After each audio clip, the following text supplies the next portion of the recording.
Hey all Wednesday morning back to ரொட்டீனுக்கு வந்தாச்சு. 4 நாள் வீட்டில் இல்லைனோன்னு ஃபுல்லாக குப்பையும் டஸ்ட்டுமா அடைஞ்சு போயிருந்தது. சரி ஃபஸ்ட்டு அதை க்ளீன் பண்ணிடலான்னு சொல்லிட்டு க்ளீனிங் ப்ராசஸ் தான் ஸ்டார்ட் பண்ணிட்டேன்.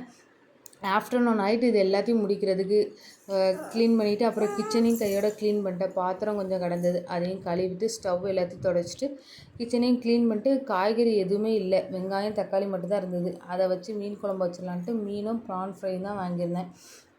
அதை ரெண்டுமே ரெடி பண்ணிட்டு சூப்பராக லஞ்சு சாப்பிட்டு முடிச்சிட்டோம். சாப்பிட்டு முடிச்சுட்டு ஈவினிங் போல் மாடிக்கு போய் செடிகள்லாம் பார்த்தா ஃபுல்லாக வாடி போய் இருந்தது. இதெல்லாம் திரும்ப தழுக்கிறதுக்கு கொஞ்சம் டைம் ஆகும். இந்த துளசி வெத்தலை எல்லாமே நல்லா வாடிட்டு அப்புறம் ஈவினிங் போல் காய்கறி வாங்கலான்னு சொல்லிட்டு மார்க்கெட்டுக்கு தான் போயிருந்தோம். அப்படியே வரும்போது ஃப்ரூட்ஸும் வாங்கிட்டு வந்துட்டேன். இந்த கிரேப்ஸை பார்த்துட்டு பாப்பா உடனே வேணும்னு சொன்னான்னு சொல்லிட்டு மஞ்சள் தண்ணி உப்பில் கொஞ்சம் ஊற வச்சுருந்தேன். அது பூச்சி மருந்தெல்லாம் நிறைய அடிச்சிருப்பாங்களா, அதனால் கொஞ்சம் ஊற வச்சுட்டு அப்புறம் பாப்பாவுக்கு எடுத்து கொடுத்தேன். அப்புறம் இந்த வீடியோ பிடிச்சிருந்தா லைக் அண்ட் சப்ஸ்கிரைப் பண்ணிக்கோங்க. தேங்க்ஸ் ஃபார் வாட்சிங்.